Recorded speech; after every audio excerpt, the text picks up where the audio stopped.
একজন প্রশ্ন করেছেন, আজকে আমাদের এলাকায় জুমার নামাজে দেখলাম মানুষ রাস্তায় দাঁড়িয়ে নামাজ পড়ছেন, কোনো ধরনের সামাজিক দূরত্ব দেখা যায়নি। একজন বড়ইওয়ালা বড়ই বিক্রি করছে, বহু মানুষ দেখলাম ওই বড়ই হাতে নিয়ে আবার রেখে যাচ্ছে। পুলিশের ভ্যান কাছেই ছিল, কেউ কিছু বলছে না, সেই বড়ইওয়ালা থেকে বড়ই খাচ্ছে।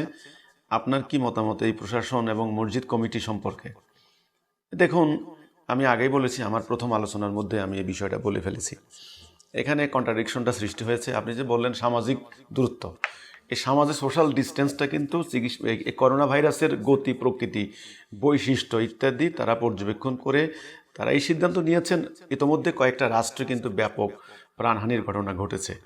তখন তারা এই সিদ্ধান্ত নিয়েছেন যে একটা নির্দিষ্ট দূরত্ব 3 ফুট কি 5 ফুট এই দূরত্ব থাকলে পরে একজন থেকে আরেকজন ছড়াবে না। তখন তারা অ্যাডভাইস করছেন যে এভাবে থাকতে হবে, গ্যাদারিং না করে।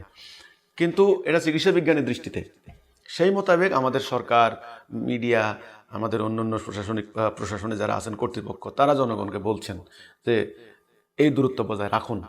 কিন্তু অন দ্য আদার হ্যান্ড, অন্যদিকে আমাদের যে ধর্মীয় নির্দেশনা, যেমন নামাজের নির্দেশনা, জুম্মার নির্দেশনা, সেখানে কিন্তু কাতার সোজা হয়ে দাঁড়াতে বলা হয়েছে, কাঁধে কাঁধ মিলিয়ে। বেশি দূরত্ব থাকলে কিন্তু নামাজ সহি শুদ্ধ হবে না, সেটা ফকিরাও জানেন। তো তাহলে এটা সমন্বয় কিভাবে হবে?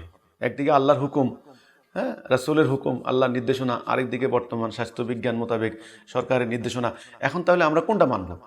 এটার সমাধানের জন্যই তো আমি বলেছি এটার একটা মাত্র সমাধান আছে, সেটা হচ্ছে এই, প্রকৃতপক্ষ পুরো জাতিটাকে একটা জাতিতে, একটা নেতৃত্বের আন্ডারে ঐক্যবদ্ধ হতে হবে। এখানে ডিভিশনের কোনো সুযোগ নেই। এখানে জাতীয় জীবন, অর্থনৈতিক জীবন, রাজনৈতিক জীবন পরিচালিত করছেন একটা কর্তৃপক্ষ, একটা আদর্শ দিয়ে, একটা বিধান দিয়ে, একটা নিয়ম নীতি দিয়ে, একটা বিধিবিধান দিয়ে। আবার আমাদের ব্যক্তি জীবন, ধর্মীয় জীবন পরিচালিত করছেন আরেকটা গোষ্ঠী বা আরেকটা দল বা আরেকটা সম্প্রদায়। তারা পরিচালিত করছেন একটা বিধিবিধান দিয়ে, একটা নিয়ম নীতি দিয়ে। এই যে দুই ধরনের ডাইরেকশন আমাদের সমাজে চলছে, খালি আজকে করোনা ভাইরাস না, এই সমস্যাটা কিন্তু সব সময় হবে। আগামীকাল আরেকটা হবে, পরশু আরেকটা হবে, তরশু আরেকটা হবে। তখন এই ধরনের বৈপরীত্য থাকবেই। যদি জাতির ইমাম, জাতির নেতা আল্লাহ তাওহীদের উপরে জাতিটাকে ঐক্যবদ্ধ করেন এবং সেই ঐক্যবদ্ধ জাতির ইমাম যখন যে হুকুম দিবেন, সেই হুকুম মান্য করা প্রত্যেকের জন্য ফরজে আইন হবে।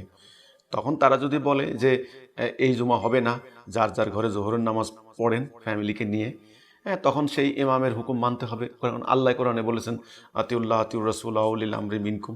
তখন ওটা কিন্তু সারকামস্ট্যান্স, সেটা কিন্তু সর্ব অবস্থার জন্য সেটা নয়, পরিবেশ পরিস্থিতির জন্য। যেমন ধরেন, আপনার যদি শত্রু হামলা করার আশঙ্কা থাকে, তখন সালাতুল খাউফ পড়তে বলা হয়েছে। বাহিনীকে দুইটা ভাগ করে, এক ভাগ পাহারা দেবে, এক ভাগ এক রাকাত করে ওই পাহারার জায়গায় চলে যাবে অস্ত্র নিয়ে।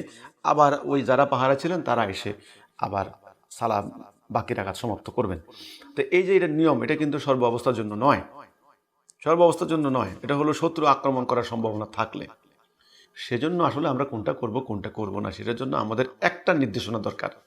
তিনি আল্লাহর কোরআনকে ভিত্তি করে, রাসূলুল্লাহর হাদিসকে তিনি আইডিয়া নিয়ে, সহিহ হাদিসকে যেটা কোরআনের সঙ্গে সঙ্গতিশীল, তিনি জাতিকে নির্দেশনা দিবেন। তখন কোন আলেম কি বলল, কোন মুফতি কি বলল, এটা নিয়ে আর বৈপরীত্য থাকবে না।